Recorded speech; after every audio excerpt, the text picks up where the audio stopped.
Imagine an entire American town vanishing overnight, not because of plague, flood, or fire, but because it was never meant to exist outside the shadows. In the rolling hills of Kentucky, where dawn breaks through a perpetual veil of mist, and the earth seems to breathe with secrets long buried, there stands the crumbling remains of a place called Pleasant Hill, a name that once whispered of spiritual devotion, but now echoes with dark secrets and the chilling resonance of America's forgotten history. Nearly 2 centuries ago, in the spring of 1834, over 300 men, women, and children simply disappeared without a trace, leaving behind neat rows of pristine Shaker buildings, empty gardens, and a silence so dense that even the locals refused to tread those grounds after sunset. For generations, Kentucky's official records have sealed away the truth, locking it behind dusty archives too dangerous, or perhaps too damning to expose. But in a world obsessed with true crime, hidden horror, and religious cults, Pleasant Hill may be the most horrifying story America has never told. Because what happened here wasn't merely a tragedy. It was 27 years of systematic terror disguised as holy devotion, a death camp hiding in plain sight beneath the illusion of spiritual utopia. This is a story of manipulation so absolute and cruelty so meticulous that it transformed faith into a weapon and worship into a silent executioner.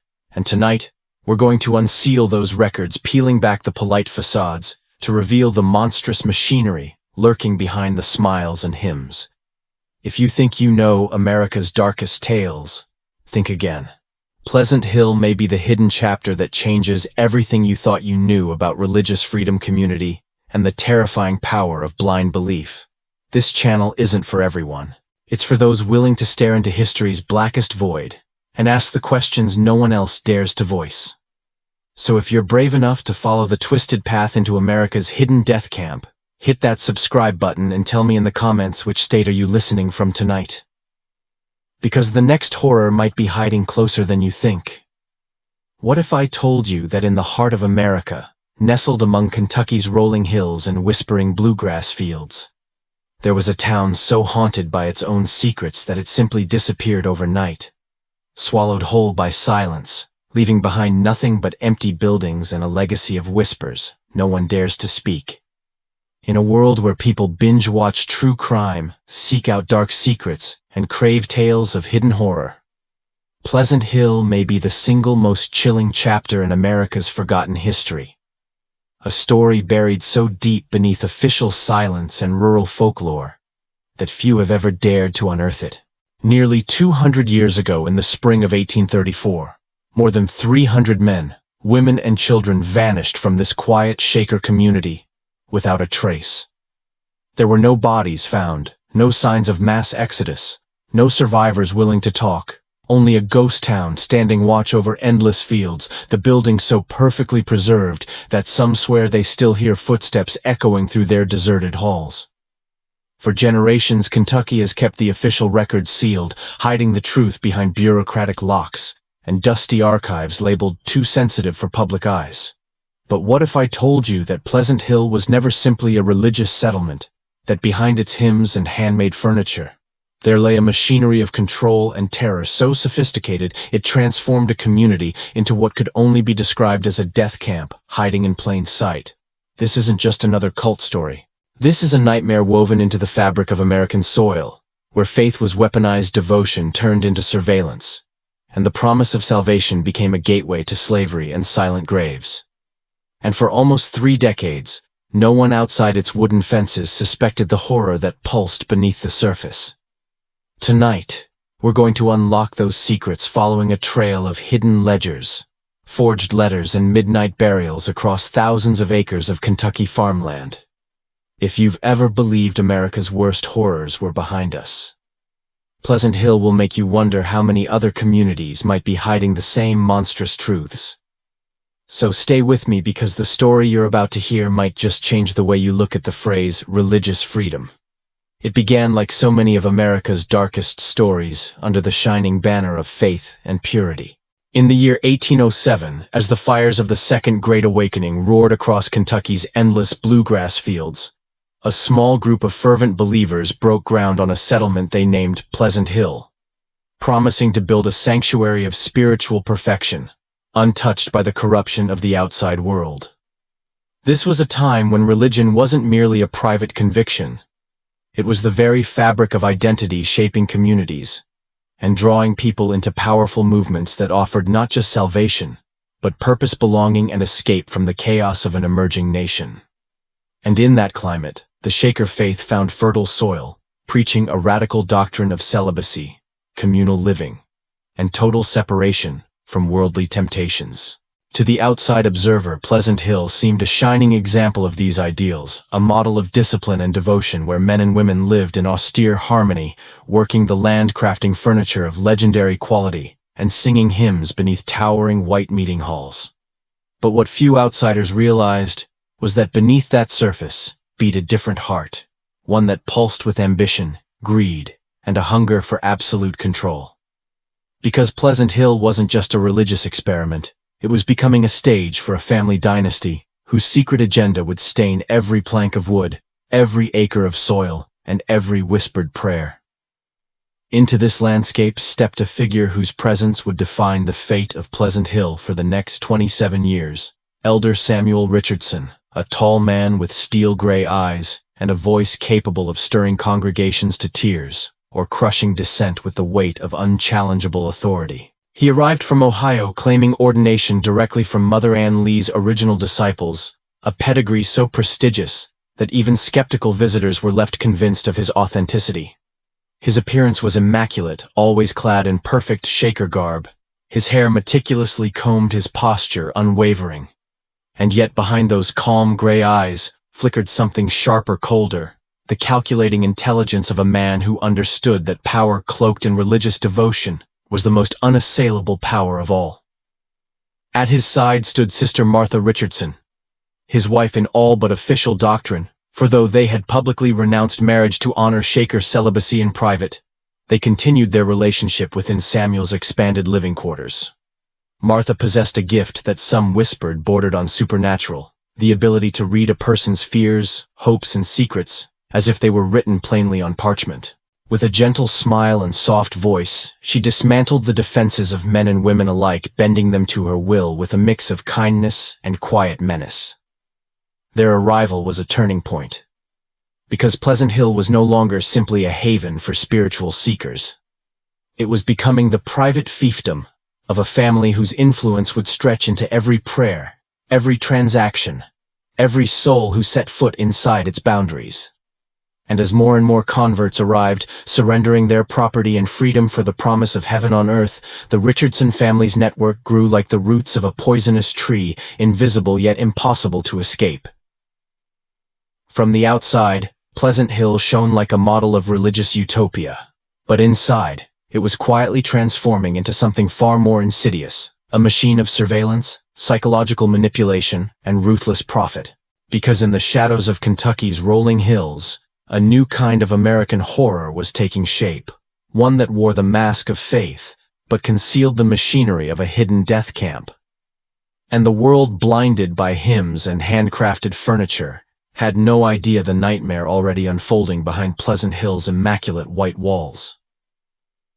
When historians speak of America's sacred spaces, they rarely mention Pleasant Hill. Yet for nearly 3 decades, this small Shaker community nestled in Kentucky's rolling hills existed like a well-polished illusion, a place that seemed carved from purity and devotion, but whose reality was far darker than any sermon could confess. It began in 1807 during the roaring fervor of the Second Great Awakening, when religion surged like wildfire across Kentucky's bluegrass, promising redemption and clarity in a nation still finding its identity. Amidst tent revivals and thunderous preaching, the Shakers offered an alternative vision, a life stripped of sexual desire, earthly possessions, and worldly corruption, traded for perfect harmony and communal salvation. And so Pleasant Hill rose from fertile soil near Harrodsburg, its whitewashed buildings gleaming like a promise of heaven on earth. Men and women arrived in droves, abandoning family names, surrendering property, believing they were stepping into a sanctuary untouched by the evils of the outside world. But beneath the hymns and the spinning looms, another force was gathering. Because behind Pleasant Hill's perfect facades and the scent of hand-planed wood lingered the calculating gaze of Elder Samuel Richardson, who, along with his wife, Sister Martha Richardson, began weaving a silent empire of influence that extended into every heartbeat of the community. Samuel was no mere preacher. He was a man who understood that the language of salvation could become the perfect camouflage for absolute control. And Martha, with her gentle smile and near supernatural intuition, transformed the confession benches into interrogation rooms, dissecting the minds and secrets of every new convert. Outsiders who visited Pleasant Hill left, enchanted, convinced they'd witnessed a holy refuge untouched by scandal. They marveled at the precision of Shaker craftsmanship, the symmetry of vegetable gardens, and the serene faces of brothers and sisters, moving like clockwork through daily routines. But what they didn't see, what they couldn't have imagined, was that behind every choreographed moment lay a machinery of surveillance and fear. Because Pleasant Hill wasn't just a religious settlement, it was the staging ground for one of the most sinister experiments in psychological manipulation ever to take root on American soil. The community's reputation spread like a gospel of utopia, drawing ministers, merchants, and curious travelers, eager to glimpse the rumored perfection. Yet each visitor's path was carefully managed, every conversation subtly steered away from the questions that mattered most. How many people truly lived there? Why did some members vanish without farewells? Why were certain doors locked? Certain buildings off limits? Even to longtime believers, Pleasant Hill wore the costume of spiritual purity, but its soul belonged to a hidden horror, a death camp in disguise where faith itself was twisted into chains. And as the years crept on, Kentucky's archives began to swell with secrets nobody dared reveal. Because sometimes the most terrifying truths aren't buried in distant wars or savage frontiers, they're hiding in plain sight, behind white picket fences, sweet hymns and smiles that promise salvation. And Pleasant Hill, for all its beauty and song, was about to prove that America's forgotten history can be far more monstrous than any fiction. At the heart of Pleasant Hill's story stands a man whose name would come to define both its sanctified reputation and its hidden darkness: Elder Samuel Richardson. He arrived in Kentucky with impeccable credentials, claiming direct ordination from the disciples of Mother Ann Lee herself, a connection that carried the weight of sacred authority in the Shaker world. To outsiders, Samuel seemed the perfect embodiment of Shaker purity. He was tall, his presence commanding, his gray eyes sharp and hypnotic, and his voice possessed a cadence that could soothe troubled hearts or crush dissent with quiet finality. Always clad in immaculate Shaker garb, he moved through the community like a living symbol of devotion, radiating an almost supernatural confidence that left visitors convinced they were standing in the presence of a holy man. Yet for those who dared look deeper, there was something colder beneath his surface, the calculating precision of a leader who understood that religious devotion, when wielded skillfully, could become the perfect tool of absolute power. But Samuel was not alone in his rise. At his side was Sister Martha Richardson, a woman of disarming gentleness and razor-sharp insight. Though publicly they renounced marriage to uphold Shaker celibacy, in private Martha and Samuel remained bound as partners, not only in secret intimacy, but in an ambition that would soon eclipse any true spiritual calling. Martha possessed an uncanny gift. She could dissect a person's soul simply by listening to how they breathed between words. Her quiet conversations were never simply pastoral counsel. They were precise examinations designed to unearth vulnerabilities, secrets, and private fears. Together, Samuel and Martha became the gravitational center of Pleasant Hill, not merely leading a religious community but constructing a hidden system of surveillance, psychological manipulation, and silent terror. New converts entered Pleasant Hill believing they had found a sanctuary from the world's corruption. Instead, they found themselves watched, measured, and subtly reprogrammed. Every confession, every doubt whispered in prayer circles was cataloged and analyzed. Pleasant Hill's architecture itself aided the family's control rooms, built with thin walls, corridors designed to funnel movement, and a layout that left no place for secrets to hide. Visitors from outside the community would marvel at the spotless dormitories, the rhythmic hammering in the furniture workshops, the perfect symmetry of gardens stretching toward the tree line.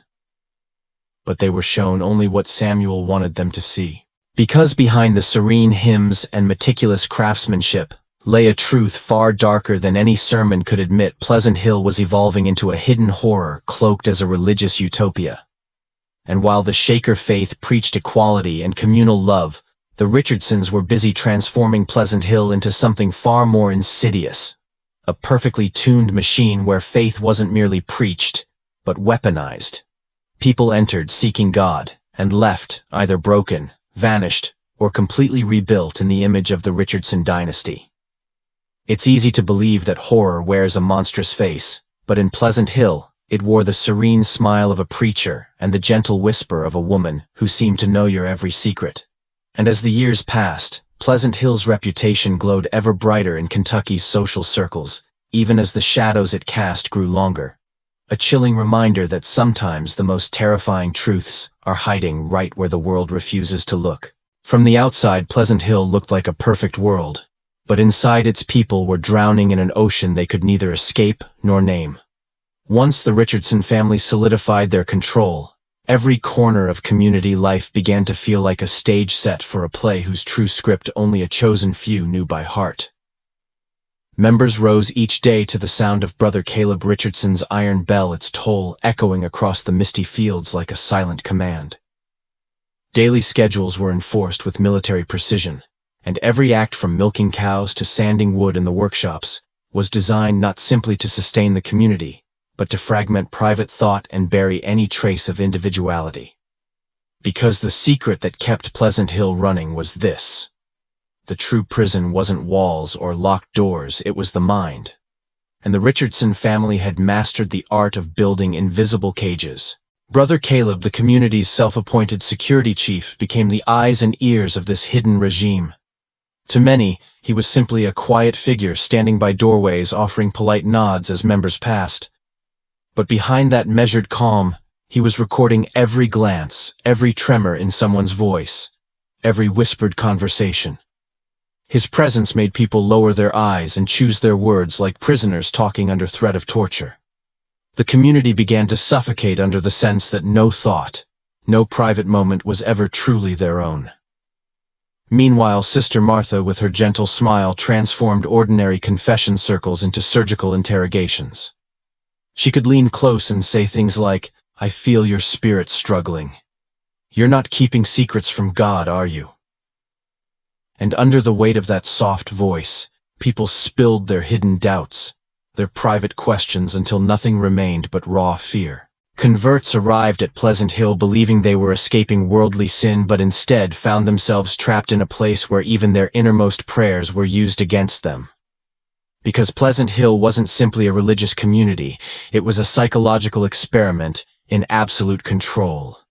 Samuel and Martha held nightly strategy meetings in secret chambers, where they sorted members into categories: obedient, suspicious, expendable. Those deemed troubled souls were assigned to retreat, small cabins hidden deep in the forest, where members endured forced fasting, isolation, and whispered threats disguised as spiritual guidance. And the worst part was that nobody on the outside suspected a thing. Visitors were guided along carefully chosen paths through the community, shown only the gardens, the furniture workshops, the spotless dormitories. They left with shining eyes praising Pleasant Hill as a beacon of faith, never knowing that only feet away people were locked in darkness, starving for both food and freedom. It's one thing to feel fear. It's another to realize that the people standing beside you in worship might be the ones who record your secrets and decide whether you live or vanish. And so Pleasant Hill slipped deeper into a realm where the only safe thought was blind devotion, a place where every whispered doubt could become a death sentence. This was the hidden horror of Pleasant Hill, a community built on faith, twisted into a labyrinth of betrayal, where hope itself became the most dangerous feeling of all. And as the walls closed tighter around them, those inside began to understand the truth. Sometimes the most terrifying prison is the one you help build with your own belief. There's a certain terror in realizing that the walls closing in around you aren't made of brick or iron, but of people who smile, sing hymns, and call you brother. In Pleasant Hill, the true architecture of control wasn't just the neatly constructed Shaker buildings, or the manicured gardens stretching across hundreds of acres. It was the invisible web woven by the Richardson family, a network so deeply embedded that every soul in the community lived beneath its silent gaze. Samuel Richardson and his wife Martha didn't merely dictate prayers or chores. They shaped the air itself, filling it with a pressure that made even the most faithful feel like traitors for daring to think independently. Members found themselves second-guessing every word, every glance, terrified that a casual comment could be twisted into evidence of disloyalty. Because in Pleasant Hill, suspicion was a contagion, and once it touched you, there was no cure. Brother Caleb Richardson moved like a ghost through the hallways, listening, cataloging, memorizing. It wasn't enough to obey the rules. You had to think as the Richardsons wished. Converts arrived, believing they were entering a refuge of peace and community. Instead, they found a place where prayers were traps and friendships became liabilities. What made Pleasant Hill so terrifying wasn't simply the threat of punishment, it was the knowledge that everyone around you might be watching, listening, reporting. The fear became physical, curling into stomachs, tightening chests, making hands tremble while chopping vegetables or weaving cloth. It infected the air with a silence so loud that even the sound of a footstep could feel like a gunshot. Pleasant Hill had become a stage, and every man and woman inside it, a reluctant actor in a play written by the Richardsons, a play where any deviation from the script could mean the end. The community's routines, once symbols of devotion, turned into tools of control. Morning bell tolls kept everyone synchronized. Work assignments were rotated so no friendships grew too strong. Even worship services were choreographed performances filled with elaborate songs and rituals that lulled the senses while binding minds tighter to the family's authority. It's a chilling truth that sometimes the most perfect harmony conceals the deepest tyranny. And while visitors praised Pleasant Hill as a beacon of religious utopia, they never saw the hidden rooms, the retreat cabins deep in the woods, or the eyes that tracked them from shadows. Outsiders left believing they'd witnessed holiness. Meanwhile, inside the whitewashed walls, people whispered prayers they no longer believed, because belief itself had become dangerous. In Pleasant Hill, the greatest sin wasn't breaking rules. It was daring to remember who you were before you arrived. And as the Richardsons' grip tightened, the sense of isolation grew suffocating. Each brother and sister stood alone, cut off from family, stripped of identity, trapped in a machine that didn't merely demand obedience, it demanded the surrender of the soul. Because in Pleasant Hill, salvation was offered with one hand, and the other hand quietly measured how soon you might disappear. There's a moment in every story of darkness when the mask slips, and for Pleasant Hill that moment arrived on a frigid February morning in 1812. His name was Brother Thomas Whitman, a man whose very presence threatened to shatter the carefully constructed illusion the Richardson family had woven over Pleasant Hill like a velvet shroud. Thomas wasn't a firebrand or a troublemaker. He was a widower in his 50s who had arrived at Pleasant Hill 5 years earlier, seeking refuge after cholera claimed his entire family. To the community, he had seemed the perfect convert, humble, hard-working, devoted, and generous beyond measure.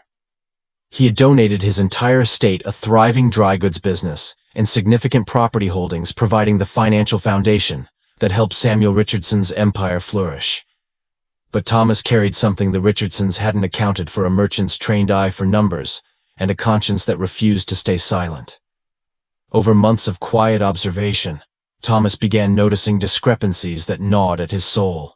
The profits reported from the seed business didn't match the numbers he'd witnessed on trips to customer farms. The furniture workshop's income seemed impossibly high considering the number of finished pieces. And most disturbing of all, the food consumption records didn't match the reported size of Pleasant Hill's population. It was as though hundreds of people existed only on paper, while in reality, their beds lay empty, and their voices were silent. On that cold morning, Thomas stood in the packed meeting hall clutching trembling pages of figures. His voice quivered as he spoke, yet grew steadier with each word. Brothers and sisters, our blessed community has prospered beyond measure.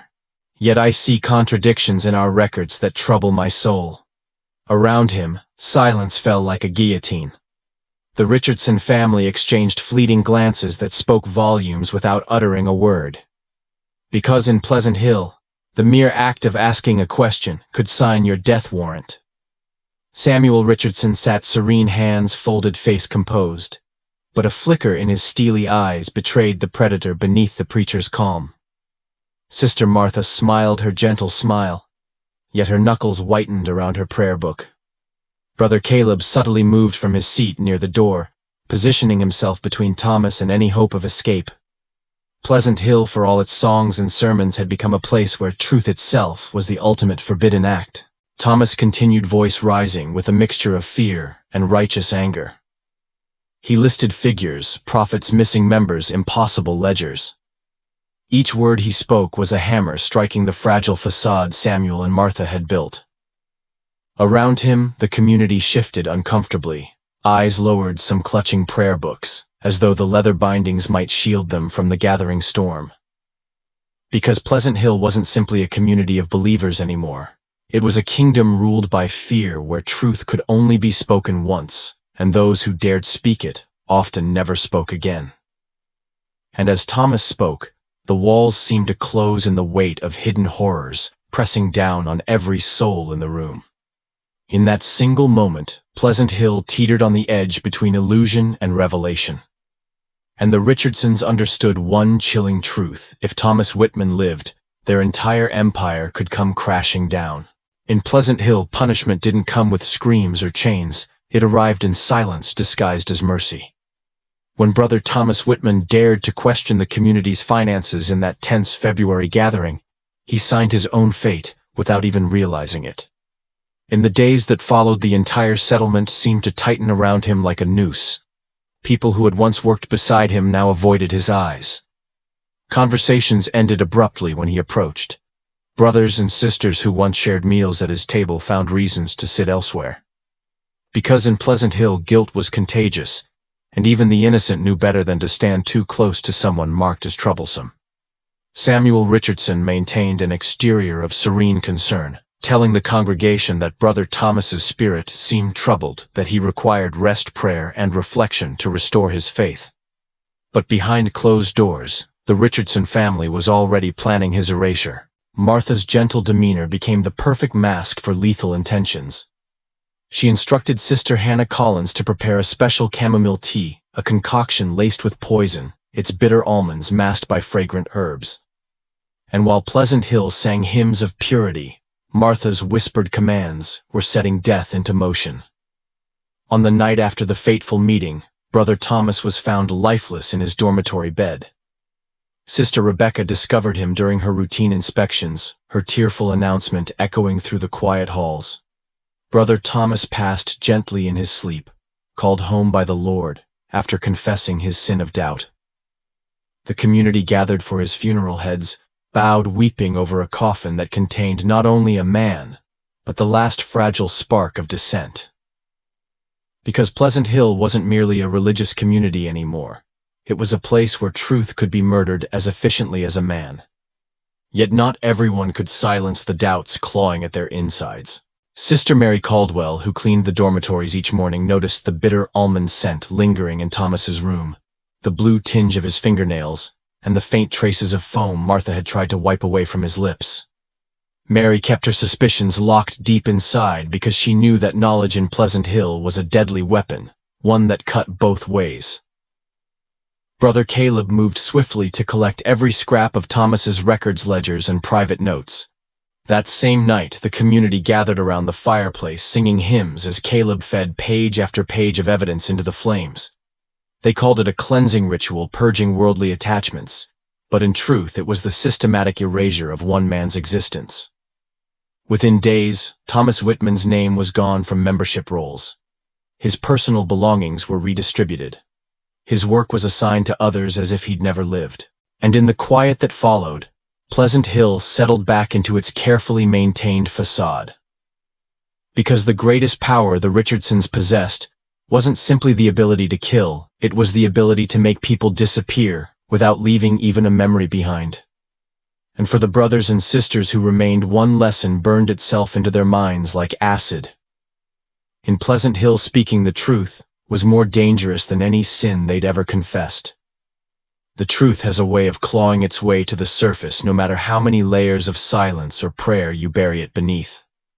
And in the case of Pleasant Hill, that truth arrived not as rumor or suspicion, but in the form of a man who carried within him both the authority to expose the darkness and the unwavering courage to face it. His name was Elder Joseph Meckham, a revered leader from the Ohio Union of Shaker Communities, a man whose life had been devoted to the principles of Mother Ann Lee, and whose knowledge of true Shaker doctrine ran deeper than Scripture itself.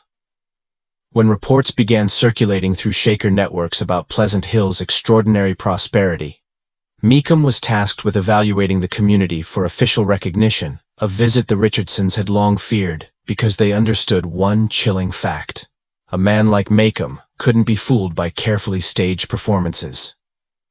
Unlike the ministers and curious visitors who'd been dazzled by whitewashed buildings and harmonious singing, Meckham demanded to see financial ledgers, burial registers, and membership records dating back to 1807.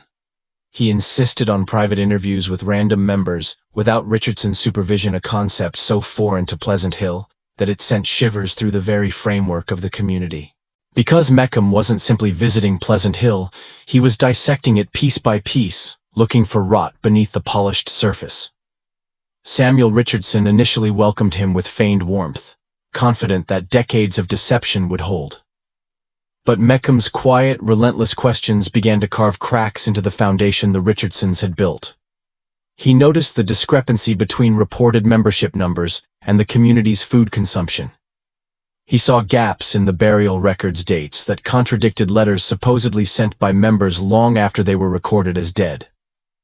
And worst of all, he began to sense that the people he spoke to were terrified to answer simple questions. Because for those trapped inside Pleasant Hill, truth had become more dangerous than any sin. Martha tried to charm him with soft smiles and references to divine mysteries.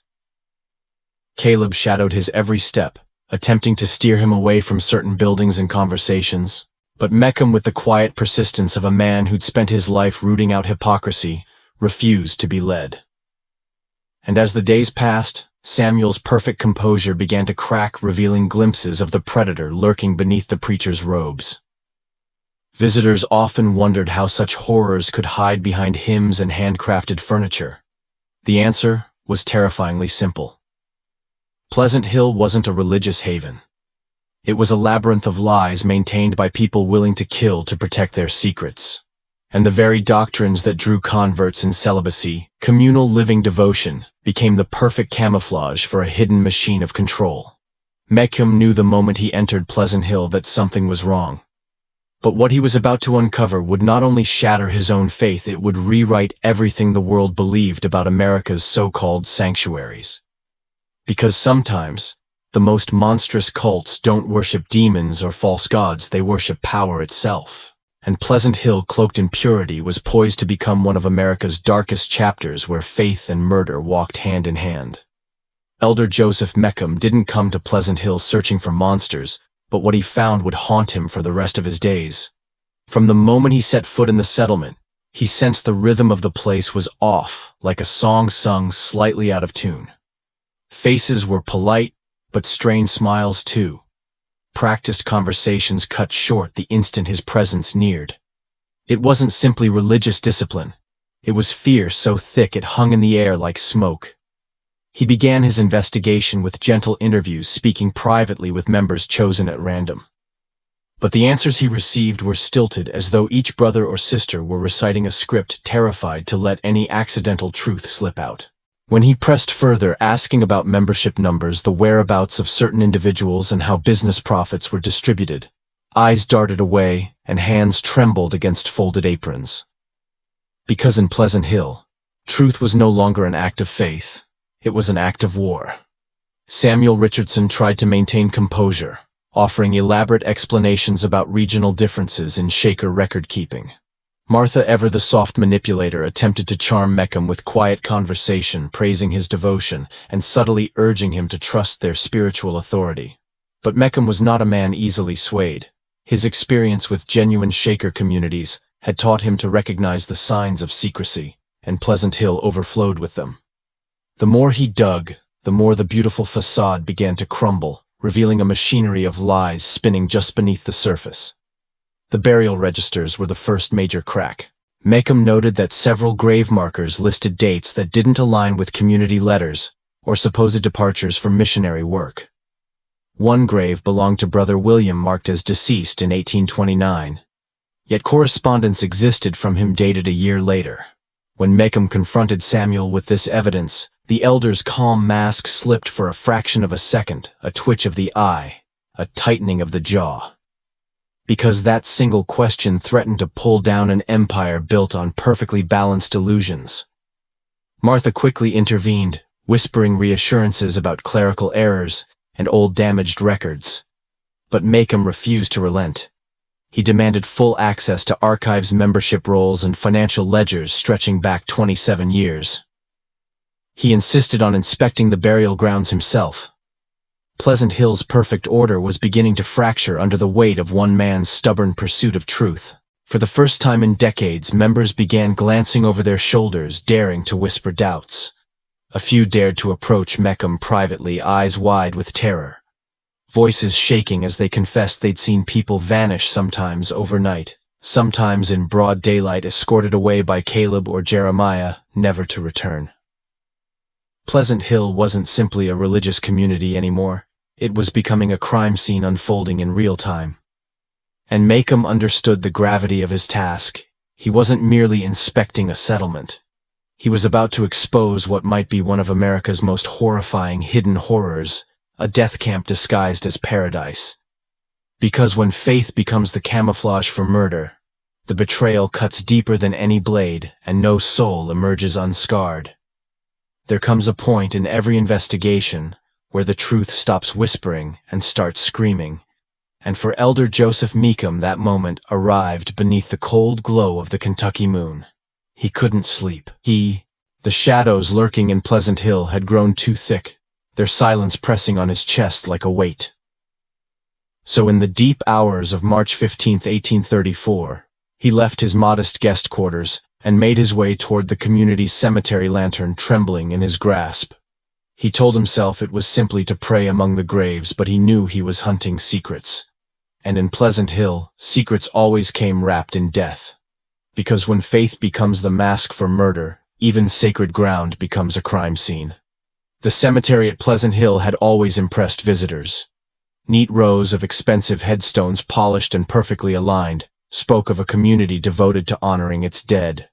But as Meckham moved deeper among the stones, his trained eyes caught details no casual observer would notice: subtle depressions in the earth patches, where the grass grew differently, the faint scent of disturbed soil. He realized the ground beneath his feet was hiding more bodies than there were names carved in marble.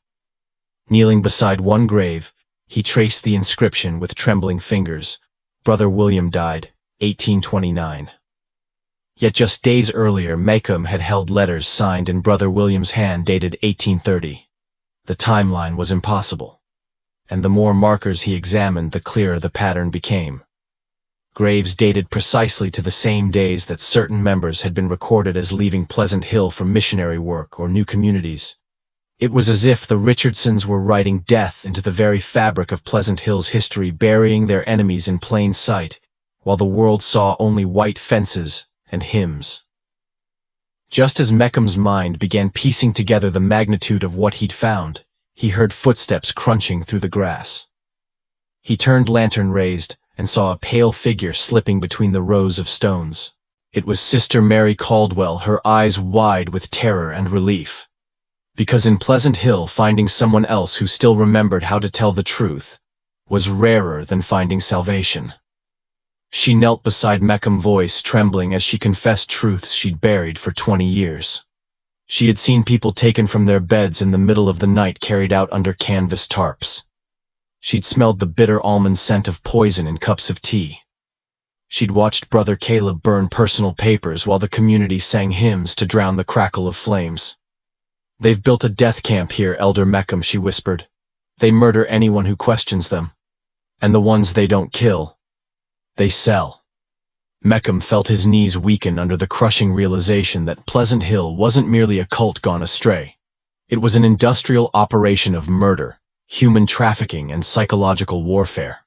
Because Pleasant Hill wasn't just America's forgotten history, it was America's hidden nightmare buried beneath hymns and handcrafted wood. And for the first time, Meckham understood the stakes. If he didn't act, every soul still trapped inside would vanish into the same silent earth beneath their feet. In that moonlit graveyard, belief itself shattered, leaving only one truth: standing salvation in Pleasant Hill came at the price of silence and sometimes your life. In the darkness of Pleasant Hill's cemetery, Sister Mary Caldwell's whispered words detonated like dynamite, blasting apart every comforting illusion Elder Meckham had clung to. Her eyes glistened with tears under the lantern's flickering glow, her voice trembling as she unspooled horrors she'd kept hidden for over 20 years. She spoke of silent midnight processions, where brothers Caleb and Jeremiah carried bodies wrapped in canvas out of dormitories and into wagons waiting at the tree line. She described how Samuel and Martha held private councils to decide who would vanish next, weighing each member's worth like livestock, choosing between murder or the auction block. Because Pleasant Hill wasn't simply a community seeking heaven, it had become a marketplace for human souls. Mary confessed how Sister Hannah Collins had become the angel of death in the kitchens, slipping precise doses of poison into steaming cups of chamomile tea. The bitter almond scent still haunted Mary's dreams, clinging to her memory like smoke. She remembered scrubbing blood from wooden floors and pretending it was spilled dye from the workshops. She'd watched Brother Caleb burn letters and ledgers, while the community sang hymns loud enough to drown out the sound of crackling paper and secrets turning to ash. "They don't just kill," she whispered, eyes wide with terror. "They sell people. The young ones, the strong ones. Brother Isaiah uses the seed wagons to carry them away." Her words painted a vision of Pleasant Hill as something far beyond a corrupt cult. It was an organized criminal syndicate hiding behind a facade of faith, exporting human beings like goods, while Kentucky's authorities looked away. Mary's trembling voice cracked as she revealed how Samuel Richardson had murdered the original Elder Samuel in 1808, assuming his identity to seize control of the community. The man preaching salvation for 27 years was an imposter, a predator who'd hijacked a sacred space for power and profit. Because in Pleasant Hill, even a man's name could be stolen, twisted into a weapon to enslave hundreds of souls. Meckham felt his stomach churn, the cold Kentucky air burning his lungs. Everything he thought he knew about faith, about religious devotion, about sanctuaries of purity, collapsed under the weight of Mary's revelations. Pleasant Hill wasn't merely a hidden horror, it was the deliberate, systematic annihilation of identity and humanity, under the guise of salvation. Mary's voice grew urgent, desperate. "Elder Meckham, if they find me talking to you, they'll kill me. And if you leave without stopping them, they'll erase everyone left here. They'll bury us in the woods and tell the world we went to spread God's word." For a moment, the silent graves seemed to lean closer, listening. Pleasant Hill's beautiful facade had cracked wide open, revealing a reality so monstrous it defied comprehension. And Meckham realized that if he failed, the Richardson family would not only escape justice, they'd continue their dark empire somewhere else, wearing new names, building new white fences. Because Pleasant Hill wasn't just one hidden nightmare, it was the terrifying proof that faith in the wrong hands can become the deadliest weapon of all. In the icy silence of Pleasant Hill's graveyard, Elder Meckham finally grasped the terrible choice laid before him. Mary Caldwell's confession wasn't simply a collection of horrific facts, it was a death sentence for anyone who carried that knowledge. He could feel it in the way the wind seemed to howl around the gravestones, as if the ground itself were warning him that speaking the truth would mean joining the hundreds already buried beneath his feet. Mary clutched his sleeve, eyes frantic. "Elder, if you leave and say nothing, they'll kill the rest of us.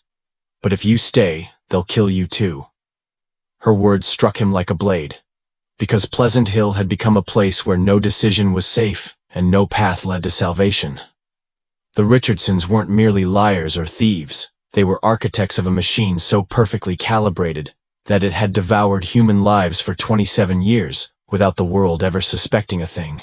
Meckham felt the weight of every soul still breathing within Pleasant Hill's pristine walls. He imagined the brothers in the workshops, hands raw from labor. The sisters in the kitchen's, eyes cast downward as they stirred pots laced with poison. the children raised in a world where obedience was survival and silence was salvation. Pleasant Hill wasn't just hiding secrets, it was manufacturing victims. And the worst part was how convincingly the Richardsons had cloaked their evil in purity. Ministers across Kentucky praised the settlement as a beacon of godliness. Wealthy visitors donated fortunes after witnessing the order and harmony. And all the while people were vanishing into hidden graves or being loaded into wagons bound for distant plantations. Because in Pleasant Hill, holiness itself had become the perfect disguise for horror. Meckham realized that confronting Samuel directly would be suicide. The Richardson network was too entrenched, their web of informants too vast. But leaving without action would condemn the entire community to annihilation. Or worse, continued exploitation. Mary's trembling hand squeezed his arm, as if trying to anchor him to reality. "They'll erase everything," she whispered. "They'll burn the records. They'll vanish into new names, new towns. And nobody will ever know the truth." For a moment Meckham felt his faith fracture. How could such evil flourish for decades under the banner of divine devotion? How could a community so celebrated for purity be nothing more than a slaughterhouse draped in hymns? Pleasant Hill wasn't a religious utopia. It was America's most meticulously concealed death camp in disguise. Meckham stared into Mary's haunted eyes and understood that he stood at the edge of history. One choice meant the story would die here, swallowed by the same darkness that had devoured Brother Thomas and so many others. The other choice meant risking his own life to bring down the entire Richardson dynasty, because sometimes saving souls demands a sacrifice of your own. And as dawn crept over the hills, Elder Meckham knew one truth burned brighter than any sermon ever preached. If he didn't act, Pleasant Hill would continue its hidden reign of terror, and the world would remain blissfully blind to the horrors thriving behind those whitewashed walls. In the gray light of dawn on March 16, 1834, Elder Meckham made a decision that would echo through American history like a funeral bell. He fled Pleasant Hill under the cloak of darkness, Sister Mary Caldwell hidden beside him in a wagon packed with straw. Every hoofbeat on the frozen road seemed thunderous in the quiet Kentucky hills, each mile carrying them closer to salvation or destruction. By midday they arrived in Harrodsburg, pale, exhausted, and trembling with secrets that could annihilate an entire community's reputation. Meckham went straight to Sheriff Morrison, his voice trembling with urgency. But the sheriff, long in the pocket of the Richardson family, hesitated, unwilling to believe that Pleasant Hill was anything other than a beacon of piety. It wasn't until Meckham produced burial discrepancies, forged letters, and Mary's eyewitness testimony that the sheriff's skepticism shattered like glass. News reached the federal marshal, and within hours a detachment of 12 armed men rode toward Pleasant Hill. What they discovered upon arrival was a scene more chilling than any nightmare. The Richardsons, sensing their empire collapsing, had already begun destroying evidence and deciding who would live or die. Of the roughly 250 community members Meckham had counted during his stay, only 37 remained alive when the authorities stormed in. The rest were either locked away in basement cells, drugged into stupor, or simply gone vanished into shallow graves, or the anonymous channels of human trafficking. Survivors stumbled from hiding places, gaunt and blinking at the light. Some collapsed into hysterical sobs. Others stood silent, eyes vacant, as though their souls had been surgically removed. In Brother Jeremiah's workshop, investigators unearthed maps detailing hidden burial sites complete with dates and names. In Martha's quarters, they found journals written in neat feminine script, describing methods of psychological torture, protocols for forging letters, and price lists for selling human beings to plantations as indentured servants. Pleasant Hill was no longer simply a Shaker settlement exposed as fraudulent. It had become one of America's earliest documented examples of organized human trafficking, hiding behind the mask of faith. The shockwaves rippled far beyond Kentucky. Newspapers screamed headlines of religious hypocrisy and murder. Preachers across the South and Midwest tried to assure congregations that such evil was an aberration. But a stain had spread across the American conscience, one that could never be fully washed away. Because Pleasant Hill proved one horrifying truth. Sometimes the places we trust most become the perfect camouflage for monsters. And even as the Richardson family faced trial and execution, the silence around Pleasant Hill remained partly intact. The state of Kentucky sealed many records, terrified of the economic and social fallout. Over time, the whitewashed buildings were demolished, the land sold off in quiet transactions. But beneath the new green fields, the earth still holds the secrets of hundreds who vanished, proof that evil doesn't disappear simply because we stop speaking its name. And for the few who survived, Pleasant Hill would remain a shadow cast across every sunrise, a reminder that in America's hidden history, even paradise can become a prison, and salvation can wear a killer's smile. Pleasant Hill was liberated, but liberation didn't mean salvation. When the federal marshals finished scouring the community, they loaded the Richardson family in shackles onto wagons bound for Frankfort. Samuel, Martha, and their inner circle wore the same calm expressions they had always shown the congregation, as though even in defeat they clung to the belief that they were the righteous few. But the people they'd ruled over for nearly 3 decades were left to pick through the ashes of their shattered world. The 37 survivors who emerged from Pleasant Hill's hidden rooms were shadows of human beings. Some refused to speak at all, curling into corners, as though expecting punishment for every breath. Others babbled prayers, mixed with fragments of memory, unable to separate hymns from screams. Because when you've lived inside a lie for so long, the truth becomes another kind of prison. Elder Macomb tried to comfort them, but even he struggled beneath the weight of what he'd witnessed. He could still see the graves, smell the damp Kentucky earth turned over countless times to hide bodies. He replayed Mary Caldwell's trembling words again and again. They'll vanish into new towns, new names, and no one will ever know the truth. It wasn't just the living who haunted Macomb, it was the hundreds who would never speak again, buried under Pleasant Hill's tidy lawns. Because Pleasant Hill wasn't merely a place where people died. It was a place where memory itself was murdered. The survivors faced a world they no longer recognized. Many had been inside Pleasant Hill since childhood. The idea of freedom, of making choices, speaking thoughts aloud, terrified them more than captivity ever had. Some clung desperately to any figure of authority, unable to navigate life without the rigid structure that had crushed them for so long. Others vanished into asylums labeled insane by a society unwilling to understand the psychological scars of living inside a religious death camp. The Ohio Union of Shaker Communities determined to atone for the tragedy created funds to help resettle survivors, offering work and housing. But reintegration was brutal. Former Pleasant Hill members carried an invisible stigma. Employers whispered behind their backs. Neighbors watched them with suspicion. Because in America's hidden history, some wounds are too monstrous to heal, and some stories too dark for people to bear hearing. Newspapers printed lurid accounts of the trials, splashing headlines of murder, poison, and secret burials across front pages. But after a few months, attention faded. Kentucky authorities sealed records to protect the state's reputation. Over time, Pleasant Hill slipped from public memory, becoming a ghost story told in hushed tones. But the earth remembers. Farmers who purchased the land decades later claimed plows struck hidden bones. Children spoke of figures in white Shaker garb drifting among moonlit fields. And in the quiet spaces between history books, Pleasant Hill remained a place where faith was weaponized, where community became captivity, and where silence devoured truth. Because the true legacy of Pleasant Hill isn't merely its crimes, it's the chilling reminder that evil thrives best when it wears the mask of righteousness. And sometimes the monsters we fear most are the ones who call themselves our saviors. Even as the gallows were built for the Richardson family in the fall of 1834, Pleasant Hill's shadows refused to vanish.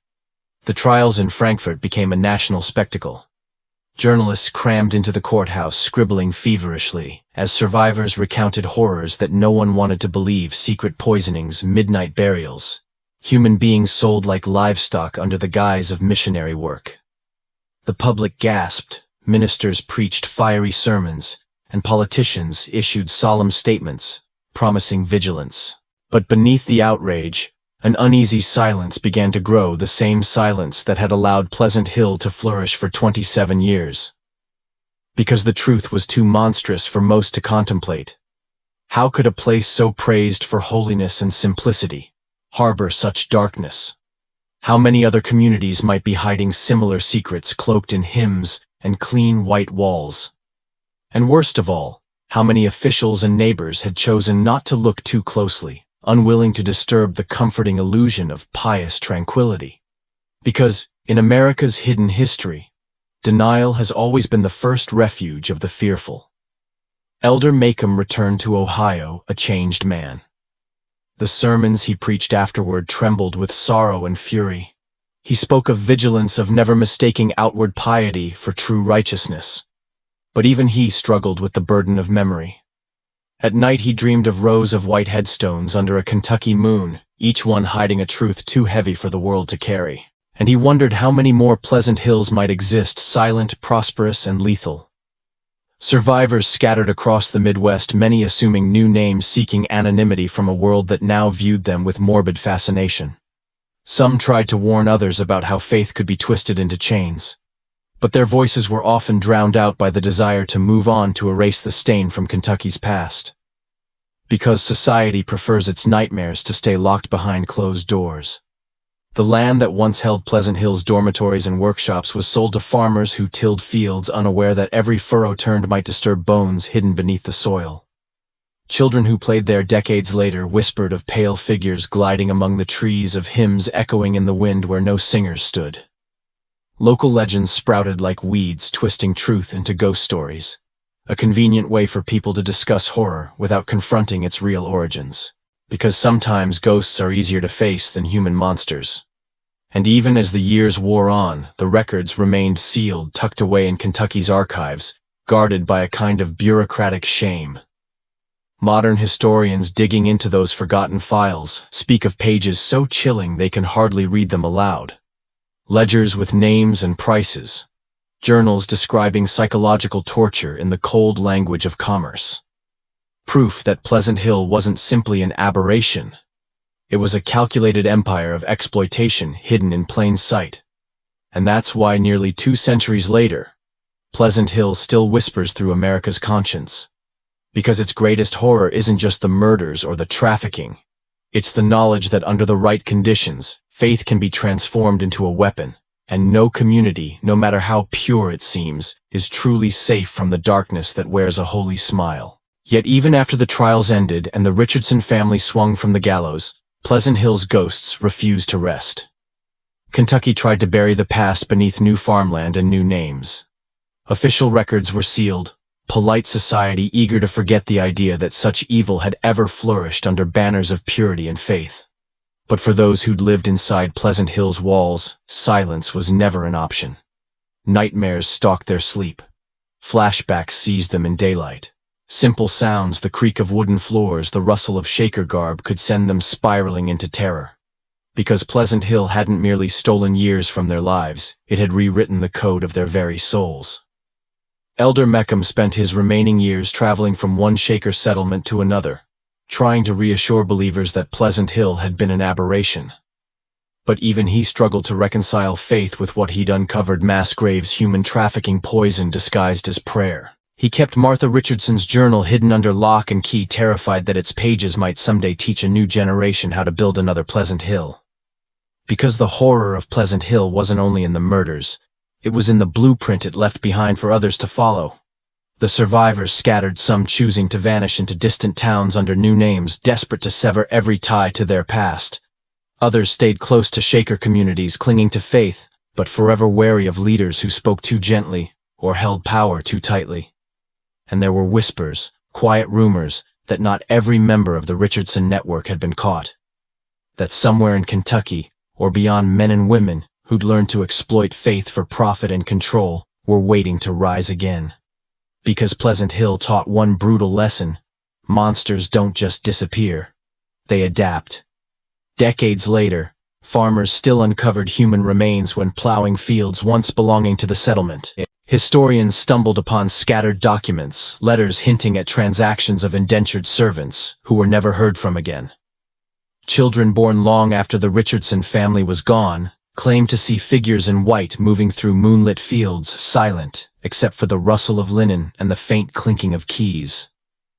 Because Pleasant Hill never truly died, it just went underground. The land might have changed owners, but beneath its soil lay secrets waiting to be unearthed. And every few years a curious researcher would stumble across references in old ledgers or newspapers, piecing together the puzzle and realizing with horror how vast the deception had been. Pleasant Hill wasn't merely a chapter in America's forgotten history. It was a cautionary tale that still breathes beneath the surface of our modern world. Because power, faith, and fear remain the perfect tools for manipulation, even in the digital age. And for every hidden horror exposed 100 more may remain concealed behind polite smiles and pristine walls. Because the legacy of Pleasant Hill isn't just bodies and graves, it's the chilling certainty that somewhere someone is writing a new script of control draped in the language of salvation. Let's strip away the hymns and whitewashed walls and face this truth head-on. Pleasant Hill wasn't a religious haven.